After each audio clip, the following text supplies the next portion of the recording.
പാർട്ടിയുടെ സമുന്നതരായ 7 നേതാക്കന്മാരും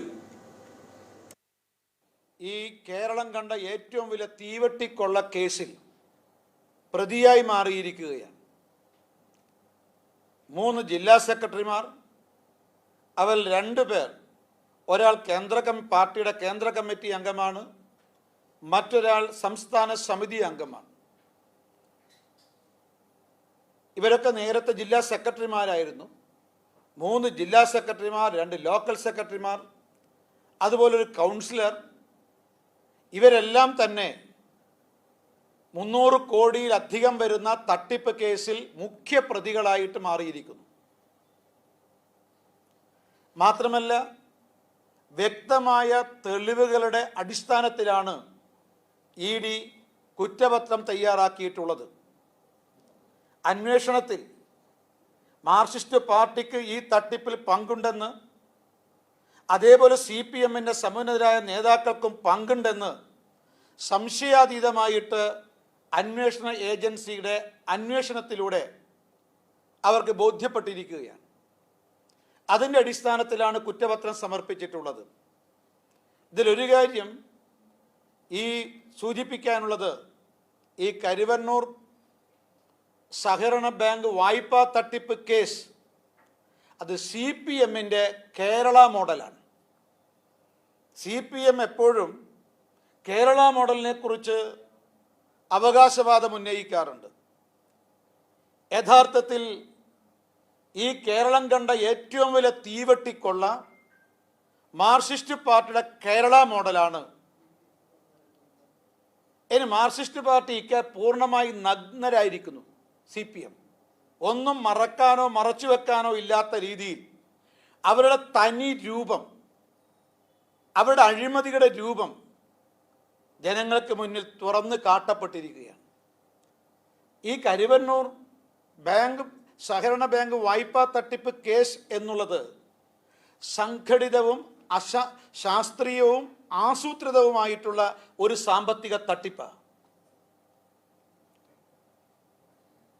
ഈ കരുവന്നൂർ സഹകരണ ബാങ്ക് വായ്പാ തട്ടിപ്പ് കേസ് എന്നുള്ളത് അതൊരു സംഘടിതമായ സാമ്പത്തിക കുറ്റമാണ്. അത് ശാസ്ത്രീയവും ആസൂത്രിതമായൊരു സാമ്പത്തിക കുറ്റമാണ്. സംഘടിത കുറ്റകൃത്യത്തിൻ്റെ കേന്ദ്രമായി CPM അധപ്പതിച്ചിരിക്കുകയാണ്. സാധാരണ ഇവിടെ പ്രധാനപ്പെട്ട ഇവരുടെ പേരിലുള്ള കുറ്റപത്രത്തിൽ എന്താണ് സൂചിപ്പിക്കുന്നത്? കള്ളപ്പണം വെളുപ്പിക്കൽ കേസാണ്. മാർക്സിസ്റ്റ് പാർട്ടി ചെയ്തിട്ടുള്ളത് കള്ളപ്പണം വെളുപ്പിക്കുന്ന പ്രവർത്തനമാണ്. CPM നേതാക്കന്മാർ നടത്തിയത് കള്ളപ്പണം വെളുപ്പിക്കുന്ന പ്രവർത്തനമാണ്. നമ്മുടെ രാജ്യത്തിൻ്റെ ചരിത്രത്തിൽ കള്ളപ്പണം വെളുപ്പിക്കുന്ന കേസിൽ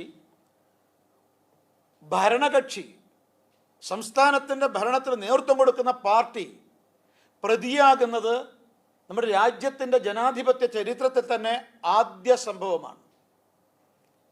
സാധാരണ നേതാക്കന്മാർ, വിവിധ രാഷ്ട്രീയ പാർട്ടികളുടെ നേതാക്കന്മാർ അഴിമതി കാണിക്കാറുണ്ട്. അതേപോലെ ജനപ്രതിനിധികൾ, മന്ത്രിമാർ അഴിമതി കാണിക്കാറുണ്ട്. ആ സമയത്തൊക്കെ അവരെ പാർട്ടി സസ്പെൻഡ് ചെയ്യാറുണ്ട്, പാർട്ടിയിൽ നിന്ന് പുറത്താക്കാറുണ്ട്. ഇവിടെ പാർട്ടി നേതാക്കന്മാർ മാത്രമല്ല, പാർട്ടി തന്നെ അഴിമതി നടത്തിയിരിക്കുകയാണ്. അത് സംശയാതീതമായി തെളിഞ്ഞു കഴിഞ്ഞിട്ടുണ്ട്. ഇപ്പോൾ ഉദാഹരണത്തിന്, സംഘടിതവും ശാസ്ത്രീയവും ആസൂത്രിതമായ സാമ്പത്തിക തട്ടിപ്പാണ് മാർക്സിസ്റ്റ് പാർട്ടി കരുവന്നൂർ ബാങ്കിൽ നടത്തിയത് എന്നുള്ളത് ഞങ്ങളുടെ വെറും ആരോപണമല്ല. മറിച്ച് അവിടെ അനധികൃത വായ്പ സംഘടിപ്പിക്കുന്നു. അതിൽ മാർക്സിസ്റ്റ് പാർട്ടി ജില്ലാ സെക്രട്ടറിമാർ ഇടപെടുന്നു, മാർക്സിസ്റ്റ് പാർട്ടി സമുന്നതരായ നേതാക്കൾ ഇടപെടുന്നു. അനധികൃത വായ്പ സംഘടിപ്പിക്കുക മാത്രമല്ല, അതിലൂടെ മാർക്സിസ്റ്റ് പാർട്ടി നേതാക്കന്മാർ കമ്മീഷൻ കൈപ്പറ്റുന്നു. ഈ കൈപ്പറ്റിയ കമ്മീഷൻ പാർട്ടിയുടെ 5ഓളം വരുന്ന സ്വകാര്യ അക്കൗണ്ടിലേക്ക് മാറ്റുന്നു. ഇതെല്ലാം കൈയോടെ പിടിച്ചിരിക്കുകയാണ്. ബാങ്കിന്റെ മുൻ മാനേജർ, ബാങ്കിന്റെ മുൻ സെക്രട്ടറി, ഇവർ കോടതിയിൽ നൽകിയിട്ടുള്ള മൊഴിയിലാണ് ഞങ്ങൾ പാർട്ടി ജില്ലാ സെക്രട്ടറി ഞങ്ങളെ വിളിച്ച് വായ്പ നൽകണം, അനധികൃതമായി വായ്പ നൽകണമെന്ന് നിർബന്ധിക്കുന്നത്. ബാങ്ക് സെക്രട്ടറി മൊഴി നൽകിയിരിക്കുക, കോടതിയിലാണ് നൽകിയിരിക്കുന്നത്. അതുപോലെ മുൻ മാനേജർ പറഞ്ഞിരിക്കുന്നു, മാർക്സിസ്റ്റ് പാർട്ടിയുടെ നേതാക്കന്മാർ ഞങ്ങളിൽ സമ്മർദ്ദം ചെലുത്തുകയാണ് അനധികൃത വായ്പ നൽകാൻ വേണ്ടിയിട്ട്. മാത്രമല്ല അവർ കൂട്ടിച്ചേർത്തു, ഈ അനധികൃത വായ്പ നൽകുന്നതിലൂടെ മാർക്സിസ്റ്റ് പാർട്ടിയും നേതാക്കന്മാരും കമ്മീഷൻ കൈപ്പറ്റുന്നുണ്ട്, അവർ രഹസ്യ അക്കൗണ്ടിലേക്ക് പണം കൈമാറുന്നുണ്ട് എന്ന് അവർ മൊഴി നൽകിയിരിക്കുകയാണ്. ഈ പണമെല്ലാം ED അന്വേഷണ ഏജൻസി ബാങ്കിൽ കണ്ടെത്തിയിട്ടുണ്ട്. ഏതാണ് ഈ അക്കൗണ്ട്, അത് കണ്ടെത്തിയിട്ടുണ്ട്. അവർ എത്ര ലക്ഷം രൂപയാണ്, എത്ര തുകയാണ് ഈ അക്കൗണ്ടിലേക്ക് കൈമാറ്റപ്പെട്ടിട്ടുള്ളത്, അതും തെളിയിക്കപ്പെട്ടിട്ടുണ്ട്. ഇക്കാര്യത്തിൽ മാർക്സിസ്റ്റ് പാർട്ടിക്ക് എന്താ പറയാനുള്ളത്? അതുകൊണ്ടാണ് ഞാൻ സൂചിപ്പിച്ചത്, മാർക്സിസ്റ്റ് പാർട്ടി ആദ്യമായി നടത്തുന്ന ഒരു തീവട്ടിക്കൊള്ളയല്ല ഇത്. ഇവർ കാലാകാലമായിട്ട് സഹകരണ ബാങ്കിൻ്റെ വിശ്വാസ്യതയുടെ മറവിൽ പാവപ്പെട്ടവൻ്റെയും സാധാരണക്കാരൻ്റെയും കർഷകൻ്റെയും തൊഴിലാളികളുടെയും അധ്വാനത്തിൻ്റെ ഭാഗമായുള്ള ചില്ലിക്കാശാണ് ഈ പാർട്ടി കവർന്നെടുത്തിട്ടുള്ളത്. ഇതൊരു സാധാരണ സംഭവമല്ല. കേരളത്തിൽ സഹകരണ സ്ഥാപനങ്ങൾക്ക് വലിയ വിശ്വാസ്യതയുണ്ട്. ആ വിശ്വാസ്യതയുടെ മറവിലാണ് മാർക്സിസ്റ്റ് പാർട്ടിയുടെ സമുന്നതരായ നേതാക്കൾ, കേന്ദ്ര നേതാക്കൾ, സംസ്ഥാന നേതാക്കൾ, പ്രാദേശിക നേതാക്കന്മാർ കോടിക്കണക്കിന് രൂപ കവർന്നെടുത്തിട്ടുള്ളത്. ഇത് എത്രയോ കാലമായി നടക്കുന്നതാണ്. അത് ഇപ്പോഴും നടന്നുകൊണ്ടിരിക്കുന്നു. അതുകൊണ്ട് പിണറായി വിജയൻ അധികാരത്തിൽ ഏറിയതിനു ശേഷം ഈ സഹകരണ ബാങ്കിൽ നടക്കുന്ന തട്ടിപ്പ് അതിൻ്റെ പരമകഷ്ടയിലെത്തിയിരിക്കുന്നു എന്നുള്ളതാണ്. കരുവണ്ണൂർ ബാങ്കിലെ തട്ടിപ്പ് ഒരു 1.5 പതിറ്റാണ്ട് കാലത്തിനിടയിൽ നടന്നതാണ്. 2011 മുതൽ 2025 വരെയാണ് ഈ ആഗോള തട്ടിപ്പിൻ്റെ കാലയളവ് എന്ന് പറയുന്നത്. പക്ഷേ ഇത് 1996 മുതൽ കോട്ടയം ജില്ലയിൽ ഇത്തരമൊരു തട്ടിപ്പ് ആദ്യമായിട്ട് നടന്നിട്ടുണ്ട്. ആ തട്ടിപ്പിൽ ആ ബാങ്ക് ഇളകുളം സഹകരണ ബാങ്കാണ്. 1996 അതിൻ്റെ നേതൃസ്ഥാനത്തുണ്ടായിരുന്നത് ഇന്നത്തെ സംസ്ഥാന മന്ത്രി ശ്രീ വാസവനാണ്. അപ്പോൾ ഇന്നലെ ആരംഭിച്ചതല്ല. ഇപ്പോൾ ഒരു കേന്ദ്ര ഏജൻസി വന്നു, അന്വേഷണം നടത്താൻ തയ്യാറായി. ഇപ്പം മാർക്സിസ്റ്റ് പാർട്ടി നേതാക്കളെയും പാർട്ടിയെയും കൈയോടെ പിടിച്ചിരിക്കുകയാണ്. ഞങ്ങളൊരു കാര്യം മാത്രമേ പറയാൻ ആഗ്രഹിക്കുന്നുള്ളൂ. ഏതായാലും സാധാരണ പാർട്ടി നേതാക്കന്മാരും മന്ത്രിമാരും ജനപ്രതിനിധികളൊക്കെ തട്ടിപ്പ് നടത്തിയാൽ, അഴിമതി നടത്തിയാൽ, ഇതുപോലെ തീവട്ടി കൊള്ള നടത്തിയാൽ പാർട്ടി അവരെ പുറത്താക്കും. ഞങ്ങൾ മനസ്സിലാക്കുന്നത് ഇവിടെ പാർട്ടിയാണ് ഈ തട്ടിപ്പ് മുഴുവൻ നടത്തിയിരിക്കുന്നത്. ഏതായാലും 2025 2026 നടക്കുന്ന തെരഞ്ഞെടുപ്പിൽ ജനങ്ങൾ ഈ പാർട്ടിയെ CPM പുറത്താക്കാൻ തയ്യാറാകും എന്ന കാര്യത്തിൽ യാതൊരു സംശയവുമില്ല. ഞങ്ങൾക്ക് ഇക്കാര്യത്തിൽ സത്യസന്ധമായിട്ടുള്ള നിലപാടാണ് ഉള്ളത്. ഞങ്ങൾ കഴിഞ്ഞ ലോക്സഭാ തെരഞ്ഞെടുപ്പിന് മുമ്പ് ഞങ്ങളുടെ പ്രിയങ്കരനായ നേതാവ്, ഇപ്പോൾ കേന്ദ്രമന്ത്രി ശ്രീ സുരേഷ് ഗോപിയുടെ നേതൃത്വത്തിൽ കരുവണ്ണൂരിൽ നിന്നും തൃശ്ശൂരിലേക്ക് പദയാത്ര നടത്തിയപ്പോൾ അത് പറഞ്ഞു, ഇത് ഇലക്ഷൻ സ്റ്റണ്ടാണ്. ഇത് ഇലക്ഷനെ മുന്നിൽ കണ്ടുകൊണ്ടൊരു പൊളിറ്റിക്കൽ സ്റ്റണ്ടാണ്. പക്ഷേ പൊളിറ്റിക്കൽ സ്റ്റണ്ടല്ല.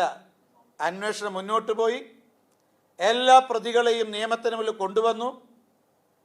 അന്തിമ കുറ്റപത്രം കോടതിയിൽ സമർപ്പിച്ചു. ഇന്ന് മാർക്സിസ്റ്റ് പാർട്ടിയും അവരുടെ നേതാക്കന്മാർ തുറന്നു കാട്ടപ്പെട്ടിരിക്കുകയാണ്. അതുകൊണ്ട് ഞങ്ങളെ സംബന്ധിച്ച് മുഴുവൻ പ്രതികളെയും, അത് CPM എത്ര ഉന്നതരായ നേതാക്കളായാലും ശരി, എല്ലാ പ്രതികളെയും നിയമത്തിന് മുന്നിൽ കൊണ്ടുവരുന്നത് വരെ ഭാരതീയ ജനതാ പാർട്ടി ഈ രംഗത്തുണ്ടാകും. ജനങ്ങൾക്ക് പൂർണ്ണമായും BJPയെ വിശ്വസിക്കാൻ സാധിക്കും. പിന്നെ ഇപ്പം മാർക്സിസ്റ്റ് പാർട്ടിയുടെ സംസ്ഥാന സെക്രട്ടറി ശ്രീ MV ഗോവിന്ദൻ മാഷ് ഇന്നലെ പറഞ്ഞത്, ഈ അന്വേഷണം, അന്വേഷണം നടത്തിയത്, കുറ്റപത്രം സമർപ്പിച്ചത് രാഷ്ട്രീയ പ്രേരിതമാണ്, CPM തകർക്കാൻ വേണ്ടിയിട്ടാണ്. ഇതൊക്കെയാണ് ഇന്നലെ ഗോവിന്ദൻ മാഷ് പറഞ്ഞത്. ഞങ്ങൾക്ക് പറയാനുള്ളത്, ഈ കരുവണ്ണൂർ ബാങ്ക് വായ്പാ തട്ടിപ്പ് കേസ്, ആ കേസുമായി ബന്ധപ്പെട്ടിട്ടുള്ള CPM നേതാക്കളുടെ ആരോപണം ശുദ്ധ അസംബന്ധമാണ്. കാരണം ഈ വായ്പാ തട്ടിപ്പ് ആദ്യം കണ്ടെത്തിയത് എൻഫോഴ്സ്മെന്റ് ഡയറക്ടറേറ്റ് അല്ല. ആദ്യത്തെ പരാതി ആദ്യം വന്ന 2016-17 കാലഘട്ടത്തിൽ വായ്പ എടുക്കാത്ത ആളുകൾക്ക് പണം തിരിച്ചടക്കണം, ലോൺ തിരിച്ചടക്കണമെന്ന് ആവശ്യപ്പെട്ടുകൊണ്ട് നോട്ടീസ് ലഭിച്ചപ്പോഴാണ് ഈ പ്രശ്നം പുറത്തു വന്നത്. അപ്പോൾ ലോൺ എടുക്കാത്ത ആളുകൾക്ക് നോട്ടീസ് വന്നു, നിങ്ങൾ എടുത്ത വായ്പ തിരിച്ചു കൊടുക്കണം. അതിനുശേഷം 2018 ബാങ്കിൻ്റെ സെക്രട്ടറി ശ്രീകല പോലീസിൽ പരാതി കൊടുത്തു. ഞങ്ങളെ ബാങ്കിൽ ഏതാണ്ട് 100 കോടിയിലധികം രൂപയുടെ അഴിമതി നടന്നിട്ടുണ്ട്. ബാങ്കിൻ്റെ ഡയറക്ടർമാർ, ഭരണസമിതി ഡയറക്ടർമാർ അനധികൃതമായി വായ്പ എടുത്തിട്ടുണ്ട്. ഇതുവരെ 100 കോടി രൂപയുടെ നഷ്ടം ബാങ്കിന് സംഭവിച്ചിട്ടുണ്ട്. ബാങ്കിൻ്റെ സെക്രട്ടറി പോലീസിന് പരാതി നൽകിയത്. ഇത് ഗോവിന്ദൻ മാഷ് രാഷ്ട്രീയ പ്രേരിതമായിട്ടാണോ ഈ ബാങ്കിൻ്റെ സെക്രട്ടറി പോലീസിന് പരാതി നൽകിയത്? CPM നേതൃത്വം വ്യക്തമാക്കണം. അതിനുശേഷം സഹകരണ ബാങ്ക്,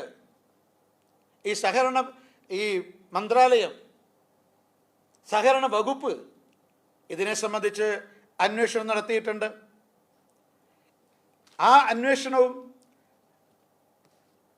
സഹകരണ ബാങ്ക്, സഹകരണ ഉദ്യോഗസ്ഥന്മാർ, സഹകരണ വകുപ്പ് ഈ കരുവന്നൂർ വായ്പാ തട്ടിപ്പിനെ കുറിച്ച് അന്വേഷിച്ചിട്ടുണ്ട്. എല്ലാ അന്വേഷണവും അവർ കണ്ടെത്തിയത് ഇതിൽ ഏറ്റവും വലിയ തട്ടിപ്പ് നടന്നിട്ടുണ്ട് എന്നുള്ളതാണ്. അത് ഞാൻ ചോദിക്കട്ടെ, സഹകരണ വകുപ്പിൻ്റെ അസിസ്റ്റന്റ് ഡയറക്ടർ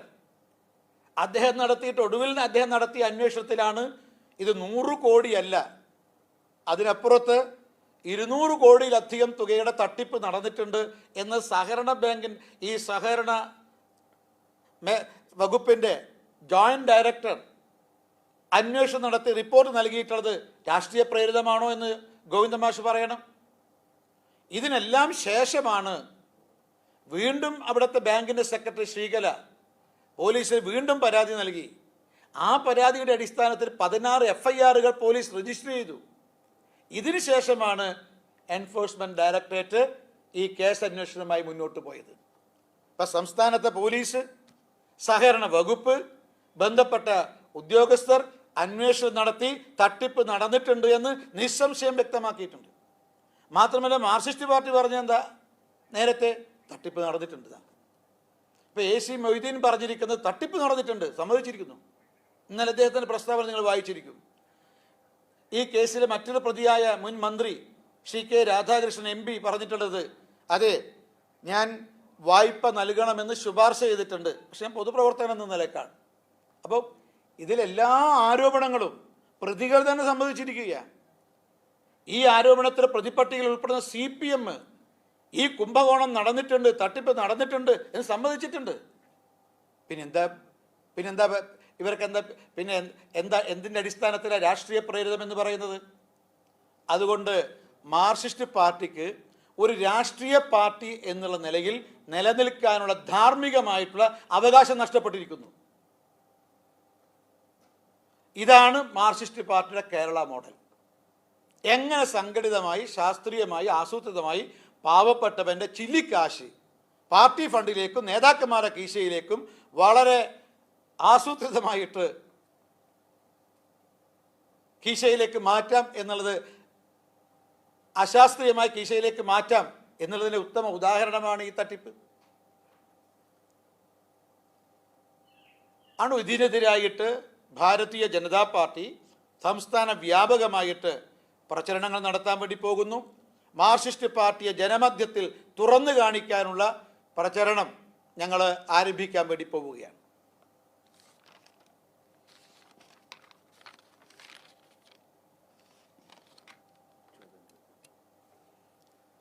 ചോദ്യം വല്ലതുകൊണ്ട്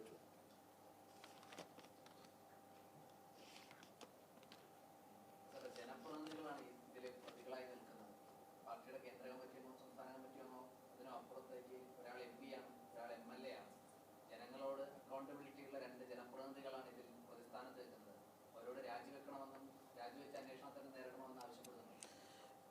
തീർച്ചയായിട്ടും ഇതിൽ ജനപ്രതിനിധികളാണ്. ഒന്ന് ഇപ്പോൾ നിലവിലുള്ള MP ആണ് ഒരാൾ. മാത്രമല്ല ശ്രീ മൊയ്തീനും ശ്രീ രാധാകൃഷ്ണനും മുൻ മന്ത്രിമാരാണ്.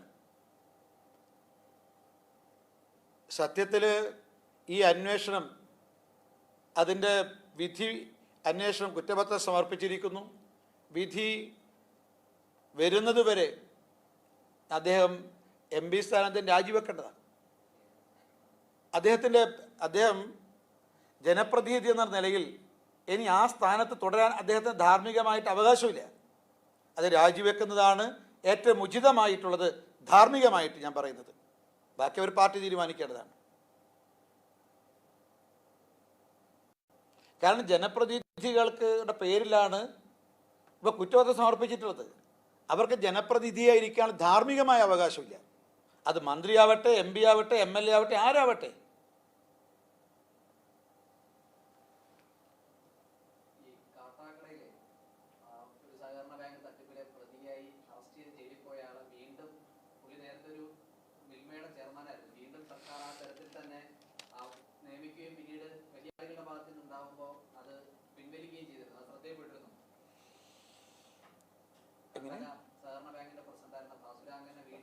കണ്ടില്ല ബാങ്ക്.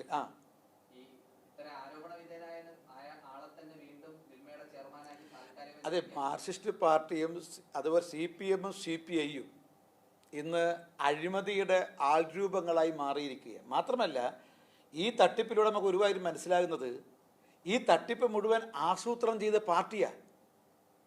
നിങ്ങളവിടെ ഈ കുറ്റപത്രത്തിൽ വ്യക്തമായി പറയുന്നുണ്ട്, ബാങ്ക് ഭരണസമിതിയുണ്ട്, അത് നിയമപരമായിട്ടുള്ളതാണ്. പക്ഷെ നിയമഭരണസമിതിയുടെ മുകളിൽ ഈ തട്ടിപ്പ് നടത്താൻ ഒരു സബ് കമ്മിറ്റി, അതിൻ്റെ മുകളിൽ പാർലമെൻ്ററി ഫ്രാക്ഷൻ കമ്മിറ്റി. എന്തിനാണ് ബാങ്ക് ഭരണസമിതിയുടെ മുകളിൽ CPM ഒരു സബ് കമ്മിറ്റിയെ നിയോഗിച്ചത്? അതിനു മുകളിൽ പാർലമെൻ്ററി ഫ്രാക്ഷൻ കമ്മിറ്റി നിശ്ചയിച്ചത്? വളരെ ശാസ്ത്രീയമായിട്ട് തട്ടിപ്പ് നടത്താൻ വേണ്ടി, കൊള്ള നടത്താൻ വേണ്ടിയിട്ടാണ് പാർട്ടി ഇത്തരം സംവിധാനം ഏർപ്പെടുത്തിയത്. അതായത് CPM-ൻ്റെ നയമായിട്ട്, പരിപാടിയായിട്ട് അഴിമതി മാറിയിരിക്കുന്നു എന്നുള്ളതാണ്. ഇത് പാർട്ടിയുടെ ഭാഗമാണ് അഴിമതി, പാർട്ടിയുടെ ഭാഗമാണ് ഈ തട്ടിപ്പ്. അത് പാർട്ടിയുടെ തീരുമാനത്തിൻ്റെ അടിസ്ഥാനത്തിലാണ് ഈ സംവിധാനങ്ങൾ മുഴുവൻ ഏർപ്പെടുത്തിയത്.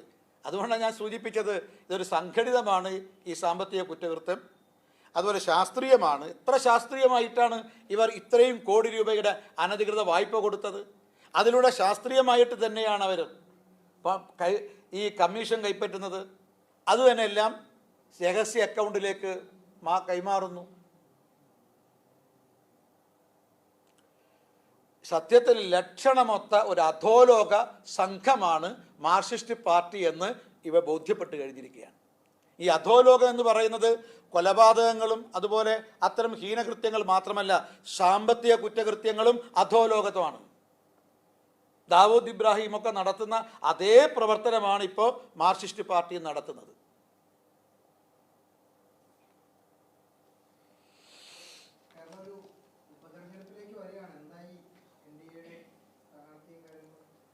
ഈ കാര്യത്തിൽ നിലമ്പൂർ ഉപതെരഞ്ഞെടുപ്പുമായി ബന്ധപ്പെട്ടിട്ട് നമ്മുടെ ഉചിതമായിട്ടുള്ള തീരുമാനം BJP-യുടെയും NDA-യുടെയും സംസ്ഥാന നേതൃത്വം കൈക്കൊള്ളും.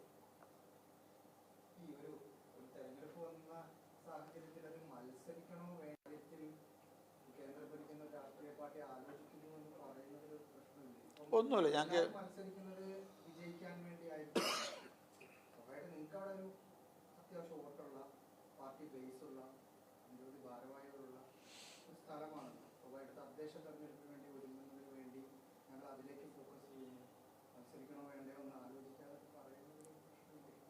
ഏതായാലും BJP-യെക്കുറിച്ച് പറഞ്ഞ നല്ല വാക്കുകൾക്ക് ഞങ്ങൾ ആദ്യം നന്ദി രേഖപ്പെടുത്തുന്നു. ഞങ്ങൾക്ക് സ്വാധീനമുള്ള പാർട്ടിയാണ്, അവിടെ നല്ല വളർച്ചയുള്ള പാർട്ടിയാണ്, ഞങ്ങൾ BJP-ക്ക് വോട്ടുള്ള പാർട്ടിയാണ് നിലമ്പൂരിൽ എന്ന് പറഞ്ഞതിലുള്ള നന്ദി ഞാൻ ആദ്യമേ രേഖപ്പെടുത്തുകയാണ്. പക്ഷേ ഞങ്ങൾക്ക് ഈ മത്സരത്തെ സംബന്ധിച്ച്, സ്ഥാനാർത്ഥിയെ സംബന്ധിച്ചൊക്കെ നിശ്ചയിക്കാൻ കുറഞ്ഞ സമയം ആവശ്യമുള്ളൂ. ഞങ്ങൾ അതിൻ്റെ യഥാർത്ഥ സമയത്ത് ഞങ്ങൾ ഉചിതമായ തീരുമാനം കൈക്കൊള്ളും. അക്കാര്യത്തെക്കുറിച്ച് ഘടകകക്ഷികൾക്ക് അവിടെ അഭിപ്രായം പറയാൻ സ്വാതന്ത്ര്യമുണ്ട്. പക്ഷേ ഇക്കാര്യത്തിൽ അന്തിമമായ തീരുമാനം ദേശീയ ജനാധിപത്യ സഖ്യത്തിൻ്റെ നേതൃത്വമാണ് കൈക്കൊള്ളുന്നത്. അതിനുവേണ്ടി കാത്തിരിക്കുക. ഞങ്ങൾ BJPയുടെ സംസ്ഥാന നേതൃത്വം, NDAയുടെ സംസ്ഥാന നേതൃത്വം തീരുമാനമെടുക്കും. മാധ്യമ സുഹൃത്തുക്കളെ അപ്പോൾ തന്നെ അറിയിക്കുകയും ചെയ്യും. അത് രഹസ്യമായിരിക്കില്ല.